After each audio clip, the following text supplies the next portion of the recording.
Welcome to the Big Game Hunting Podcast, where we help hunters like you prepare for the big game hunting adventures you've always dreamed of. Now, here's your host, John McAdams. Hello, John McAdams here, and you are listening to episode 295 of the Big Game Hunting Podcast. I am back home from a quick trip over to Las Vegas for the 2024 SHOT Show, and I put together a quick bonus episode for you that will hit some of the highlights of the show, and I'll cover some of the more notable new products as well as updates and or expansions to existing product lines announced in this show. SHOT Show is a gigantic show. There is a lot of stuff going on there. I didn't even come close to seeing every single new thing that was released at the show, but I included what I thought were some of the more notable and interesting, at least to me, new releases there. Before we dive into the stuff with the SHOT Show, next week I'm turning around and I'm going to Nashville for the Safari Club International Show. I'll be there 1 to 3 February. I'd love to meet you while I'm there. Kubis and Christian, two of my PHs from Africa, will be there with me as well. So if you have hunted with them in the past, or you're hunting with us in the future, you're thinking about going on a hunt with us in the future, or if you just want to meet me, you want to meet Kubis and or Christian, please come by and say hello. We would love to meet you. Now, we don't have a booth at the show, but we will be wandering the show floor during the day, and we will be at the Bridge Bar in the Renaissance Nashville Hotel after the show, 7 to 9 p.m. on Thursday and Friday, 1 and 2 February. That is the best place to meet up with us. Address 611 Commerce Street, Nashville, Tennessee, 37203. Please come by and say hello as it fits with your schedule. I have a couple of really cool pieces of Big Game Hunting Podcast swag I will give to the first 5 podcast listeners who come by and say hello. You don't need to RSVP. This is an informal meet and greet. Come by. Come and go as you please. But if you want to, shoot me an email, john@thebiggamehuntingblog.com, and you can give me a heads up. If you're planning on stopping by, I'll give you my cell phone, and you can text me, all that stuff. So I will see you next Thursday and Friday, 7 to 9 p.m. at the Renaissance Bar in Nashville. I'd love to meet you. Okay, now let's start talking about the new stuff for 2024 from the SHOT Show. And we'll talk about what is new with Federal first. Now, they have updated their terminal ascent line with new heavy offerings for both the 7mm PRC and the 300 PRC. Now, they previously offered both cartridges in the terminal ascent line, but they took away the 300 PRC load maybe a year, maybe 2 years ago. It kind of blends together sometimes, but they had one. They took it away, and they with the idea of building a newer, heavier bullet that they thought would work better with it and then reintroducing it. Well, now it is back with a 210 grain terminal ascent bullet. Likewise, they initially offered the 7 PRC with the same 155 grain bullet they offered in other 7mm cartridges in that line, like the 280 Ackley, the 7mm Rim Mad, that sort of thing. Well, now they also offer a 170 grain terminal ascent loading for the 7 PRC. Now, when I talked to Eric from Federal, he seemed open to potentially offering the 7mm PRC in both the 155 and 170 grain bullet weights in the future. But as of right now, the 170 grain version is the one that is currently available. I actually bought a couple boxes for myself last month. I'm very excited about this bullet. It has lots of accuracy potential, a very high BC of .646, and it is also designed for expansion at extended range. Plus, it's also a lot tougher than the ELD-X in cases where you might get a shorter ranged shot. So great news there. Like I said, that stuff is available right now. It's not exactly a quote-unquote new offering, but the fact that it is available is new. And then the fact that the 300 PRC is back is good news too. Next, Federal also announced a new tipped Fusion line of ammunition. Now, the old Fusion line of ammunition is a good, reasonably priced, simple bonded bullet that they marketed for deer hunters. Those bullets seem like they are pretty well liked. They tend to shoot well in a lot of rifles. They don't cost a lot of money, and they seem to perform great on deer-sized game. And like I said, just a lot of people seem to just love them. And there's a lot to love about them, too. They expand to a large diameter, but they retain nearly all of their weight. They don't penetrate as well as something like a Barnes or a Partition, but they still penetrate well, especially combined with their pretty large expanded diameter. Now, they can be used on bigger game with success, but the Fusion ammunition works great on deer-sized game. And like I said, that is what Federal has marketed that ammunition specifically for, is deer hunters. The only complaint people have about them is they don't have a very high BC. Now, similar to what Remington did with the core-locked tipped line of ammunition, Federal is now offering a tipped fusion line. It's basically the same bullet as before, just with a little bit more streamlined design and a polymer tip. They are doing a small initial rollout with some of the more higher performance cartridges at first, but like the core lock and core lock tipped, this new line will supplement the old line, and both the regular fusion and the new fusion tipped lines will be available for hunters.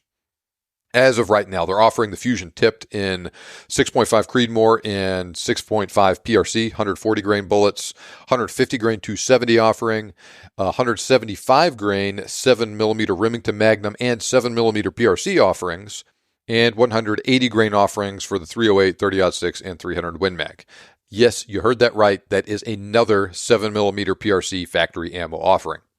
Now, they are also offering a Fusion subsonic load for the 300 Blackout.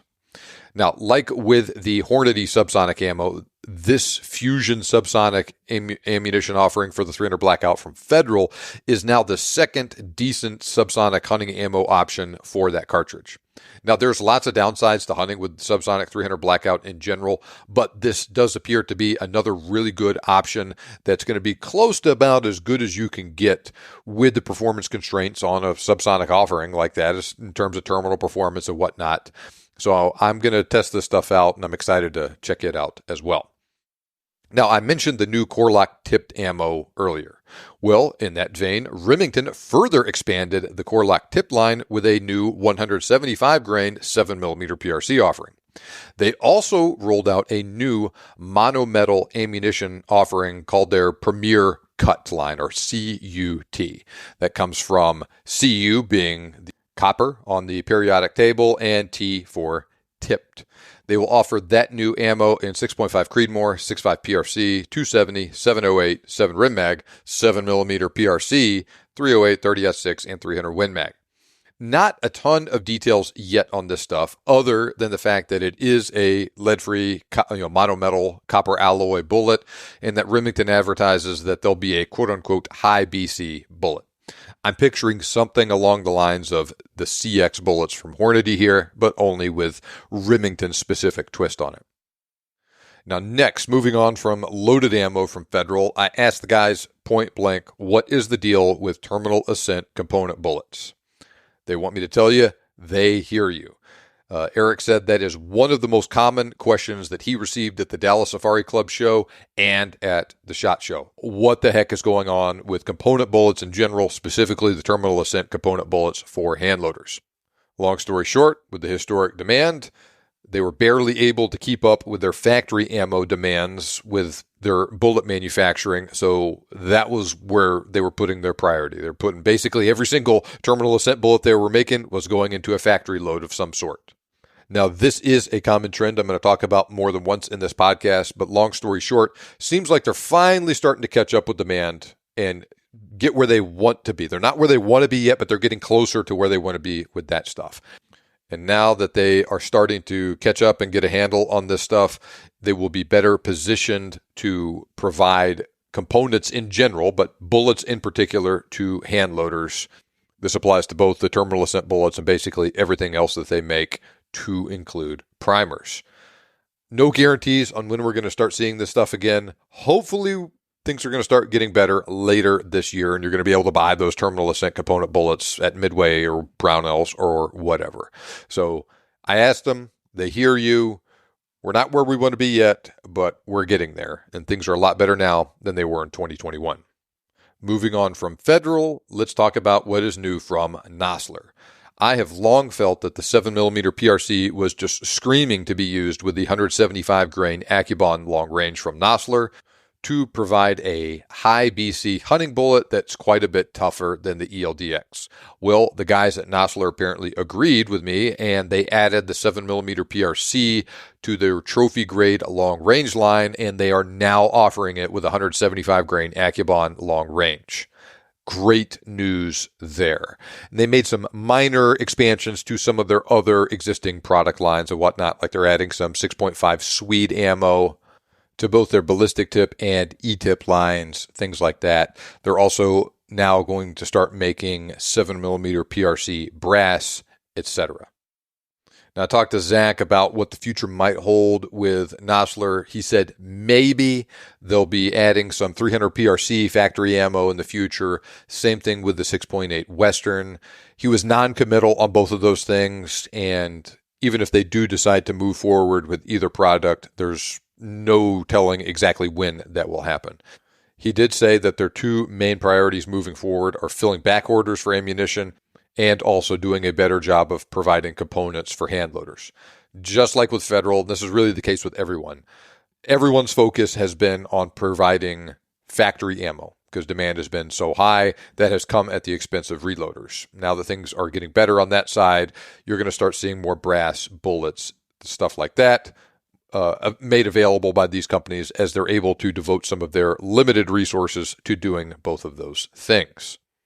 Now, in terms of back-ordered factory ammo, Nosler is one of those companies that does a pretty good job of supporting some of the less popular cartridges. 325 WSM, 8mm Remington Magnum, the Weatherby cartridges. I think they're the only company that makes ammo for most of the Weatherby cartridges aside from Weatherby. He was saying that really their priority the last couple of years has been taking care of the big stuff. 6.5 Creedmoor, 30-06, 300 Win Mag, and he said that each one of those cartridges just absolutely dwarfs some of those lesser-known cartridges in terms of just the pure scale of orders that they get for them. But they've done a good job of catching up on that side of things. And they have a number of existing back orders now for some of the less popular stuff, like the cartridges I just mentioned. None of those are for especially high volume orders, but some of them are kind of old. So he said what they're going to do this year is make a priority of going through and filling some of those really old back orders, crank out a bunch of stuff for some of those less popular cartridges, and take care of some of those people that have been waiting for potentially multiple years for some of this ammo now. Like I said, none of it is anywhere close to the demand that they get for some of the more popular cartridges, but they need to take care of that. So that's going to be their priority there. Less high demand stuff and then hand loader stuff going forward. Minor expansions of the line, but really the big news with them is the 7 PRC ammo. So for those of you counting, that is 5, count them, 5 new 7 PRC ammo offerings released within the last couple of months. The 170 Terminal Ascent from Federal, the 175 grain Tipped Fusion from Federal, the 175 grain Accubon Long Range from Nosler, the 175 grain Tipped Core Locked, and the 160 grain Cut or CUT bullet from Remington. These are, of course, in addition to the existing 175 grain ELDX and 160 grain CX offerings from Hornady and the 175 grain Spear impact loading from Remington that was previously announced. This bumps things up to 7 factory loads from 4 different companies for that round just 1 year after it hit the market. Excellent news all around if you're a 7mm PRC fan. Okay, let's talk about Winchester. They released a new lever-action Ranger rifle, and they expanded some of their other rimfire offerings in their Expert line. But to me, the thing that makes me most excited is some new offerings in their XPR line of rifles, to include 2 left-handed versions. Now, Winchester did not currently make any left-handed rifles until right now. They used to make left-handed versions of the Model 70 years ago, but they discontinued them, and so there wasn't anything going on for a couple years on that front as far as new stuff goes for left-handed stuff from Winchester, but that changed.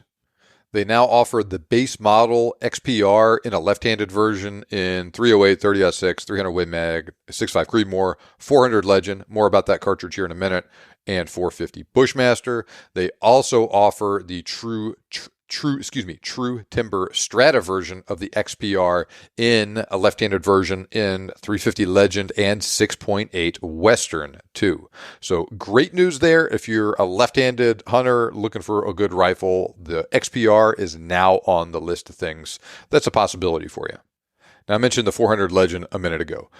They officially launched the 400 Legend in the middle of 2023 at the NRA show. So for whatever reason, it missed SHOT Show last year, and it made a little bit of a splash, but with a middle of the year introduction like that, it might have gotten lost in the shuffle a little bit. I was aware that they introduced it, but I didn't really know anything about this cartridge otherwise. But in any case, the 400 Legend, very similar to the 350 Legend, just a little bit bigger. It's still a straight wall cartridge that is more powerful than the 350 Legend. Not quite as much recoil or power as the 450 Bushmaster, though. It's worth a look for those who want or need a straight wall cartridge that has a little bit more oomph than the 350 Legend, but it still functions in an AR-15, and it's still a straight wall cartridge, like I said, but it doesn't have the downsides in terms of recoil with the 450 Bushmaster. Winchester now offers 400 Legend ammo in their PowerPoint and Deer Season XP line. For the PowerPoint ammunition, it's shooting a 215 grain bullet at 2,250 feet per second.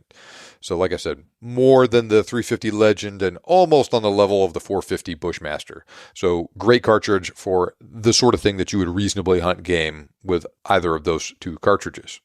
Now, Winchester also made some tweaks to their Varmint X line. They're testing out a couple of new loadings with a larger diameter polymer tip bullet that is built along the same lines as the Deer Season XP loadings.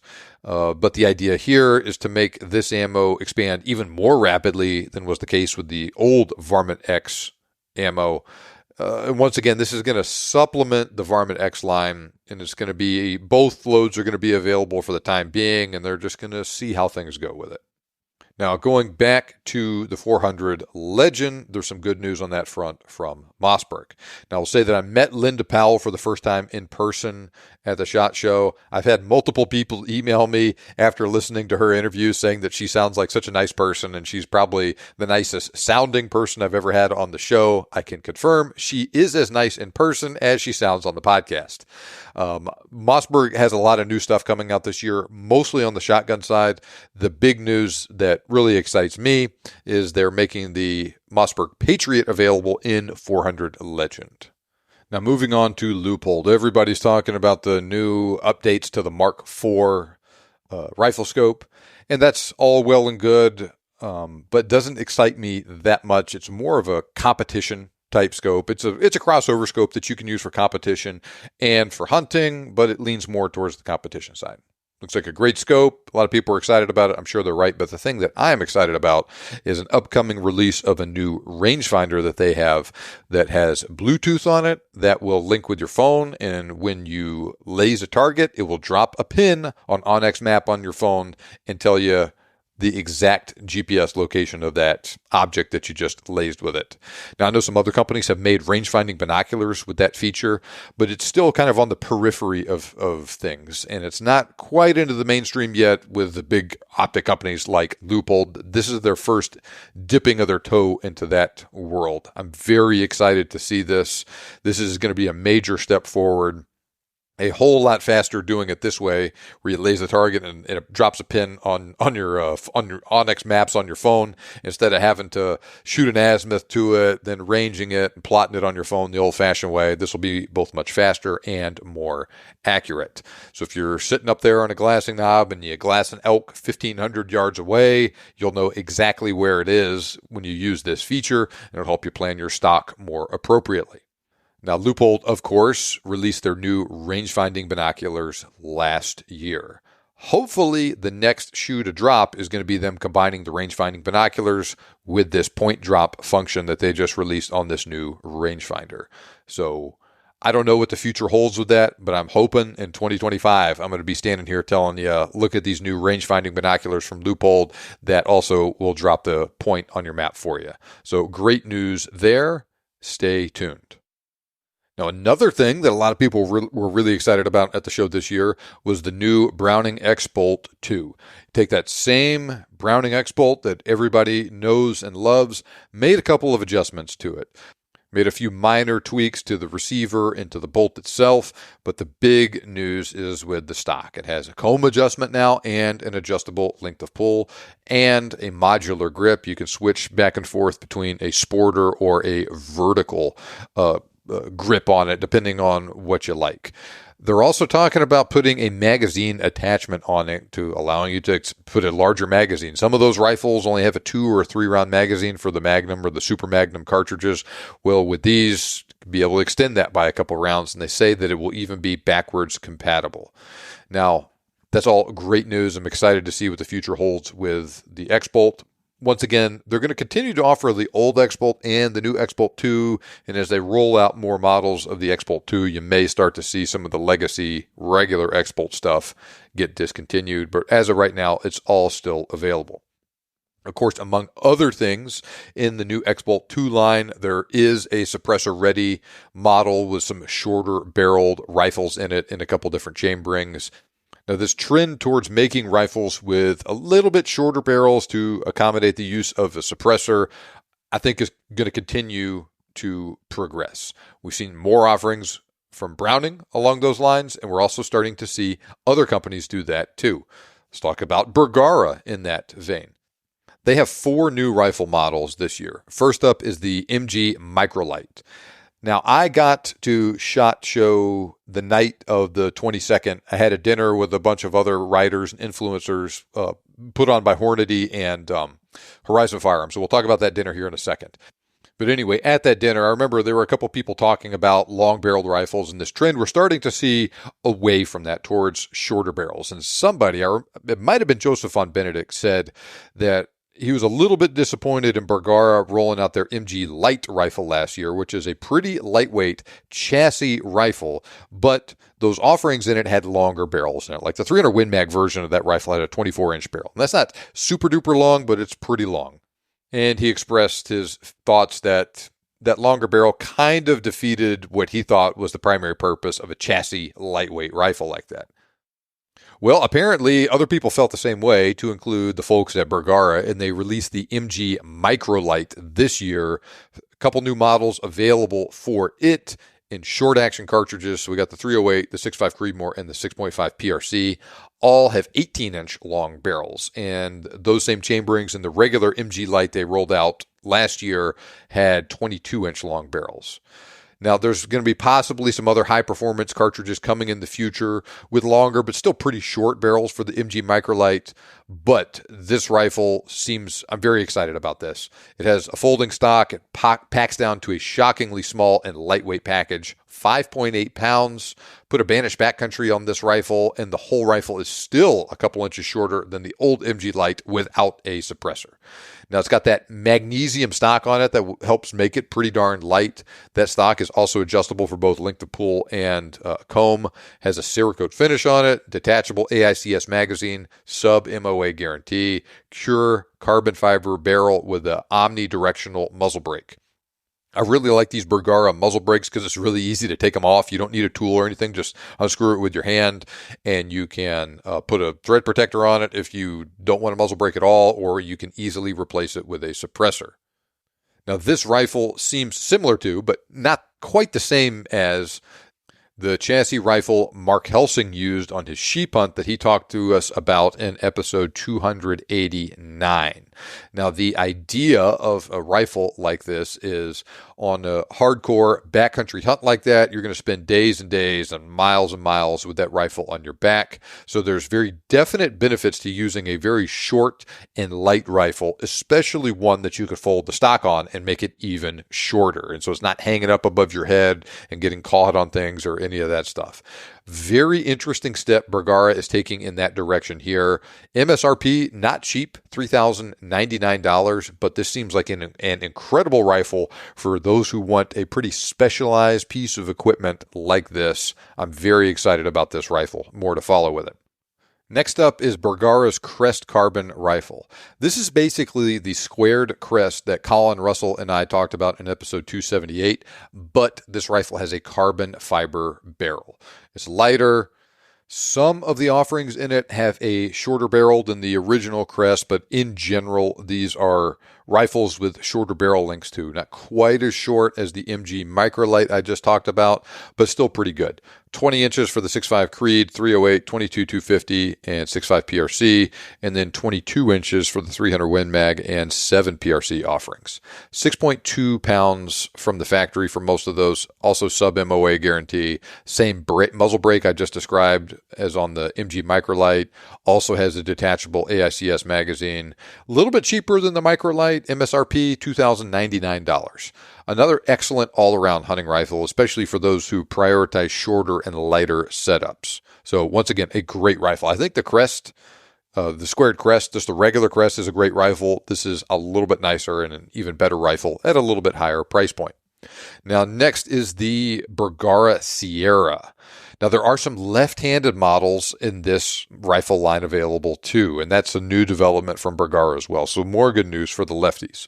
This is a more traditional hunting style rifle, traditional stock, but it does have an adjustable comb on it.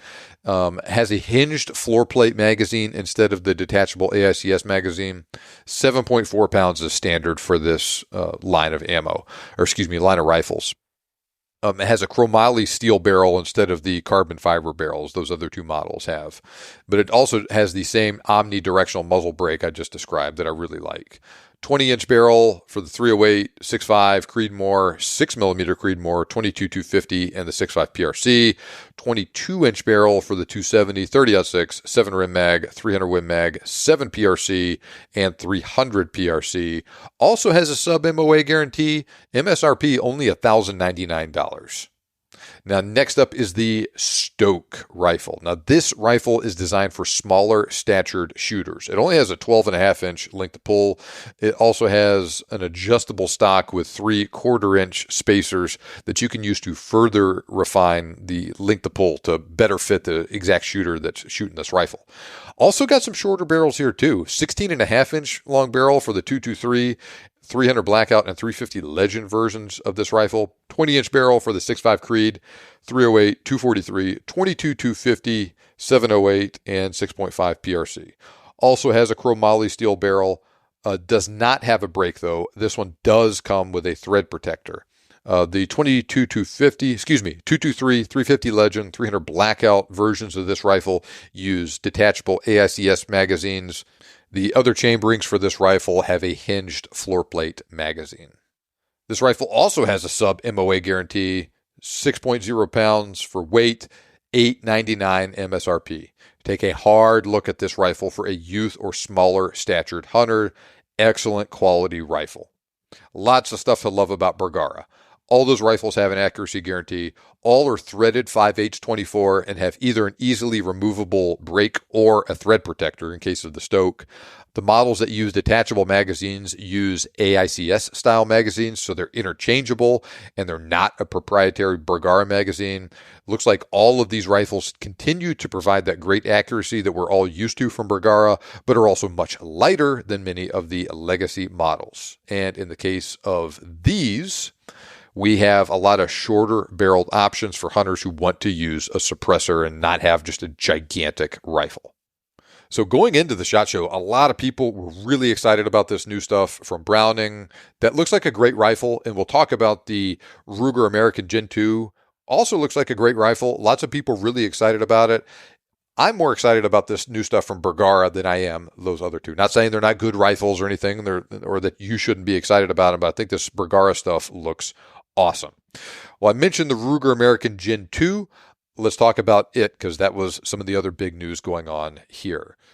The folks at Ruger did a good job of listening to a lot of complaints about the Ruger American. That was a good budget rifle, but there were some things that just really grated on people. One of them was the sound the bolt made when you'd open it, close it, sounded like a zipper to some people.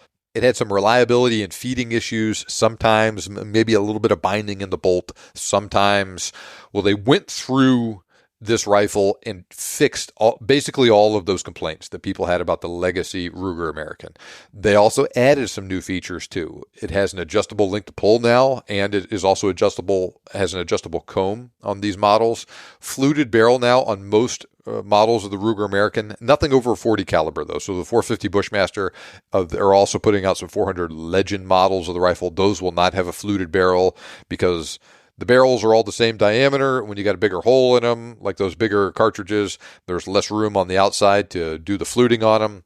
And so they had the option of either not fluting them or making the barrel a larger overall diameter. In order to do that, fluting is done for basically two reasons. One is to get a little bit of weight savings by shaving material off of it. The other one being to provide more surface area to better enhance cooling.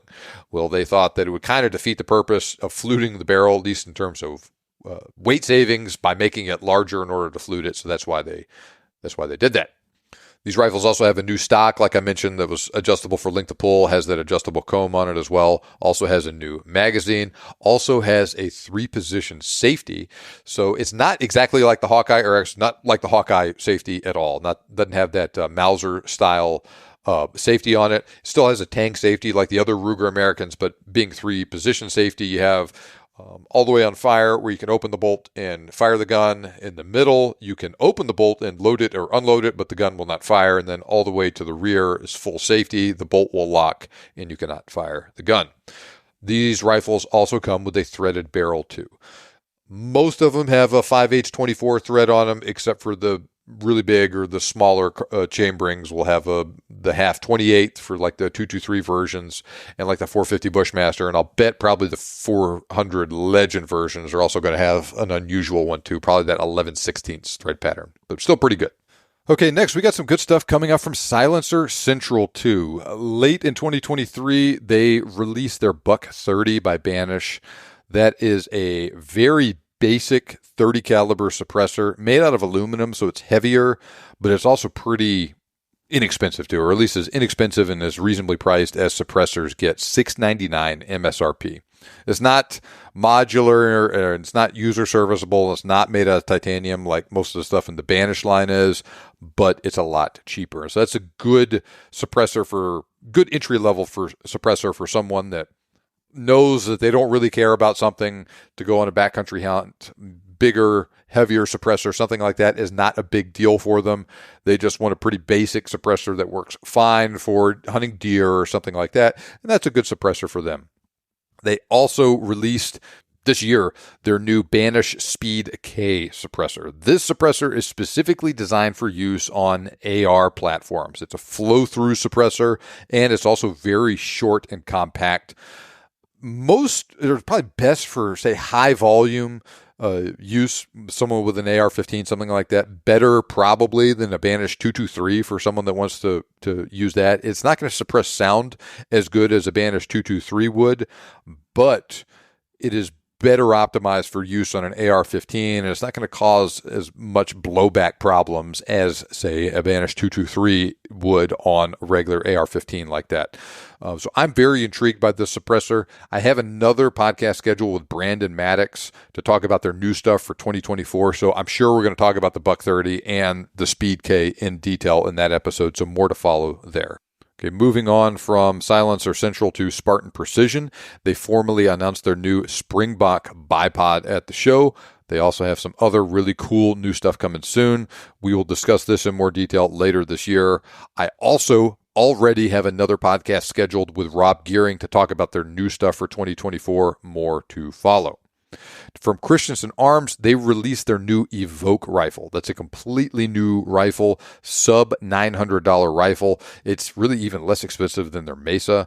It comes standard with a carbon fiber stock, new action design, Cerakote barrel, 60-degree bolt throw, adjustable trigger tech trigger. So really cool offering there, especially at that price point.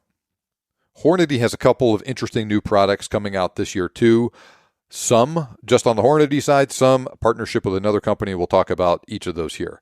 First, they have a new cartridge, the 22 ARC. Next, they have a new bullet, the ELD VT, or the extremely low drag varmint target bullet. And they also have a new line of factory ammunition, the VMatch line. All three of those lines were rolled out together and are designed to work in conjunction with each other. So we'll start from the top. The 22 ARC is basically a 6.5 Grendel modified and neck down to shoot high BC 22 caliber bullets. Uses the same sort of chamber geometry as the 6.5 Creedmoor and the PRC cartridges to enhance accuracy. Like I said, it's built in conjunction with the new ELD VT bullets. Those bullets have a much higher BC than other varmint bullets in this caliber. You combine that with a high muzzle velocity. This gives the cartridge performance on par with, and perhaps even better than, in certain situations, the 22-250 in some areas. But it all works in a compact package that functions in an AR-15. This has a lot of potential for success in the areas where the 224 Valkyrie just fell a little short. Now, lots of potential for the future here too. The 22 ARC is only available with those ELD VT bullets right now. I would not be surprised to see it loaded with some heavy ELDX or even a new heavy CX bullet at some point in the future. Now, I mentioned the ELD VT bullets. They are varmint/target type bullets. They have a heat shield tip, the amp bullet jacket, and they have a long, sleek design to deliver great accuracy, rapid fragmentation, and a very high BC. It's available right now in a 62 grain 22 cal version. That bullet has a .395 G1 BC, which is absolutely incredible for a 22 caliber varmint bullet like that. For reference, Hornady's 53 grain VMAX has a .290 G1 BC. Their 55 grain VMAX has a .255 BC, and their 60 grain VMAX has a .265 BC. All of those fall well short of that .395 BC of this 62 grain ELD VT bullet. They also are making an 80 grain 6mm version of the ELD VT, the .410 BC, a 100 grain 6.5mm version with a .448 BC, and a 174 grain 30 cal version. Ballistic coefficient has not been published on that one yet. Long story short, each bullet is designed to give great terminal performance on predators and varmints, but also have a heavier bullet weight and a much higher BC than traditional varmint bullets in those calibers. Now, the V-Match factory ammo I just talked about uses those ELD VT bullets. This stuff is good for predator hunting under all conditions, but it seems to be an especially great choice, and it was really kind of developed to scratch an itch at night, where determining a precise range and a precise wind hold to a coyote, which isn't that big to begin with, is a lot more difficult than doing the same task during the day. And plus, coyote are pretty tough creatures, and there's lots of stories of guys putting maybe a marginal hit on a coyote and maybe it'll run off and die, but they wanted something that is more likely to just kind of put it down right there with it and give you a little bit more room for error, and you don't have to be as precise with your shot placement in order to kill that coyote and to recover it, whether it's just because you want to recover it or you need to for a coyote hunting contest or whatever. So long story short, you combine that real high BC bullet with this new 22 ARC, which can shoot, say, for instance, that 62 grain ELD VT at 3,300 feet per second. You compare that to, say, a 22-250 shooting a 55 grain VMAX, remember, with a much lower .255 BC. That's going a little bit faster, 3,680 feet per second. You compare that 22-250 to the 22 ARC. That's a little bit slower with a much higher BC bullet, though. End result is that both cartridges are going to have a very, very similar trajectory, but the 22 ARC is going to do a lot better with the wind, and it's going to have a lot more retained energy as it goes down range. It actually passes the 22-250 in that department just short of 100 yards. So past that, you have a significant advantage in favor of the 22 ARC. So you're getting, like I said, 22-250 trajectory, better wind drift, and more energy retained as you go down range.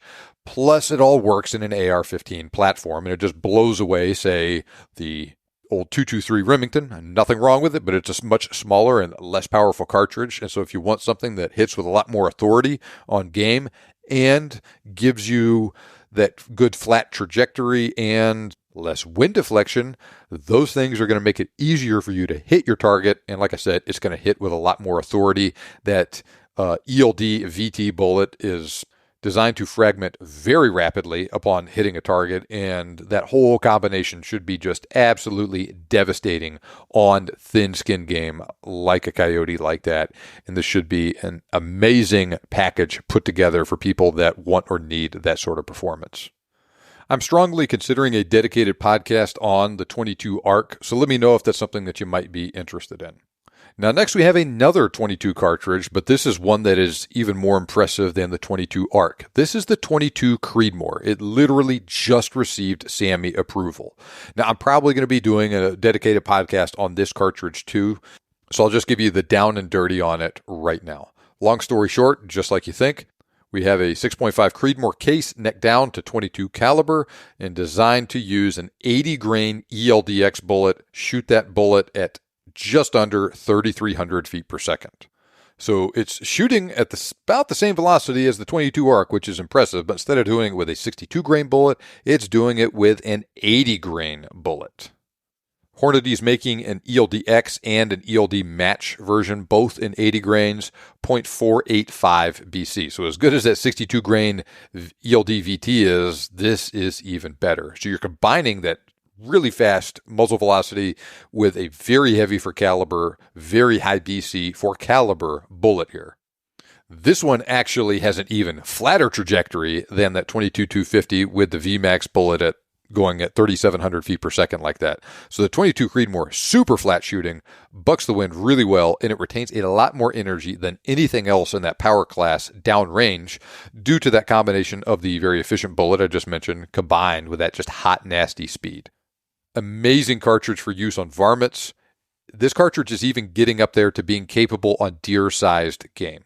I'm not completely sold on using it on deer right now, but I'm keeping an open mind and I'm excited to learn more here. I know a lot of people have taken whitetail deer, coos deer, aoudad, game like that with the 22 Creedmoor with success over the last couple of years when it was a wildcat. So I know it can be done. I just need to see it happen for myself, and I'm going to dive into this some more this year.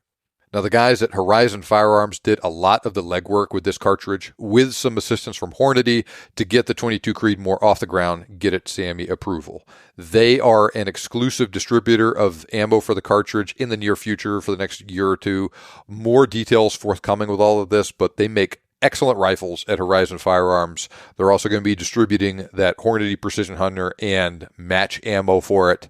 They got a really bright future here. Once again, you think about this cartridge that has the same sort of accuracy potential as the 22 Creedmoor, but just shooting just laser flat like that and with almost no recoil. A lot to like about it, more to follow. Like I said, probably going to be doing a dedicated podcast on it. Now, last one, Axle. Lots of new stuff coming from here with Axle hearing protection. They're making an update to the X-Core. That it seemed like everyone just loves those new X-Core earbuds that they released in 2023. I love them too. They're amazing. I think they're going to be making a version of the X-Core that has basically everything everyone likes about them, but at a little bit lower price point, a little bit lower feature set, but still should be pretty good. More to follow with that. They have some other just amazing innovations coming as well that I can't talk about because they haven't been released yet. I will be bringing Wes Harris back on the show later this year to talk about some more of the details. So lots, like I said, cool stuff there.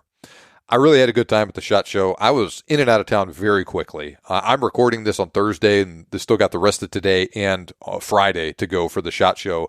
I got there Monday, was there all day Tuesday, came home Wednesday, recording this on Thursday. So there's still a lot of stuff going on there, but I wanted to get this out to you quickly. I met a lot of really cool people at the SHOT Show. Some of them I had met previously, say at Dallas Safari Club and whatnot in the past, but a lot of people I met for the first time this year. I met Jimmy Wilson, who I had to talk about Winchester's shot shell options on the show previously. I met him in person. Great to meet him. I met Jim Harmer, also known as Backfire, in person. I met Joseph von Benedict for the first time in person. Same thing with Ron Spomer and Ron's wife, Betsy. I met them all for the first time in person. Great to finally get to meet them after talking to them for as long as I have. All super nice people. So that was really cool getting to do that. There's a good chance I'm going to go back to SHOT Show next year, but more to follow with it. It's a busy, crazy week, a lot of stuff going on. And this is also just a busy time of year with Dallas Safari Club and SCI going on and all the other shows and everything going on now. So I feel like this is something I need to do, and there's a lot of utility getting out of it. So let me know what you think. If you like this episode and you think it would be useful for me to go back to SHOT next year and maybe do some more content there instead of maybe just one podcast like this, let me know. I'm here to serve you and provide the content that you want, and so I want to make sure I'm directing my efforts as necessary. But like I said, too, this is just a very, very busy time of year with a lot of stuff going on. In addition to SHOT Show, this is also prime time for booking Africa hunts. As hunting seasons in the United States wrap up, January and February are both months where a lot of people focus on the future, maybe booking an exotic hunt somewhere else. Africa is one of the big places that a lot of people look to. I get a ton of interest in hunts this time of year for people that want to hunt Africa. It fits, though. Dallas Safari Club, their show is in early January. The Safari Club International show is coming right up in late January, early February. And so I go back and forth between which shows I want to go to because I can't go to them all. Now, I did not go to DSC this year. I went last year. I am going to Safari Club International this year. Like I mentioned earlier, come say hello to Kubis, Christian, and I. We're going to be at the Bridge Bar, Renaissance Nashville Hotel. After the Safari Club International show, we'll be there 7 to 9 p.m., Thursday, 1 February, Friday, 2 February. Come say hello, get a drink with us, hang out. It'll be a lot of fun. Also, we are booking for 2024 and 2025 in Africa. I got spots left this year for March, September, October, early November. Got a lot of availability still left for 2025, but my goodness, the calendar is filling up fast. April and May are now completely booked. Still got some stuff, though, for the other months, but like I said, it's going fast. Email me, john@thebiggamehuntingblog.com. Visit bestsafarihunt.com or click the link in the show notes to learn more about things. When you contact me, make sure you tell me you're a podcast listener, and I will give you a special bonus. My last episode that I just released yesterday, or really today as I record this, I'll release it on Friday, was with Scott Spanton. He was talking at length about the 2 previous hunts that he had with us at our place in South Africa in 2022 and 2023. He had an amazing time. And he talked about just how easy we made the process, the assistance that I provided to him before and after the hunt to make sure everything was squared away, and just what an awesome time he had with Kubis over there. So you can have a hunt like that too. We would be happy to provide that for you. We would love to host you on a hunt. So get in touch with me. Click the link in the show notes if you're interested in that, and we can talk in more detail. And of course, please do me a big favor, hit that subscribe or follow button in the podcast app you're listening to the show on. And please, if you haven't already done so, leave a rating and or a review. Subscribing and then leaving that rating and review really helps me reach more hunters like you that enjoy this stuff and helps me continue to have this be a viable business model for myself. So please do those things. And I will talk to you next week. Our Africa hunting series will continue with another really great show along those lines. You will enjoy it. Remember, you can make your dream hunt turn into a reality, and we can help. Thanks for listening, and I'll see you back here next time on the Big Game Hunting Podcast.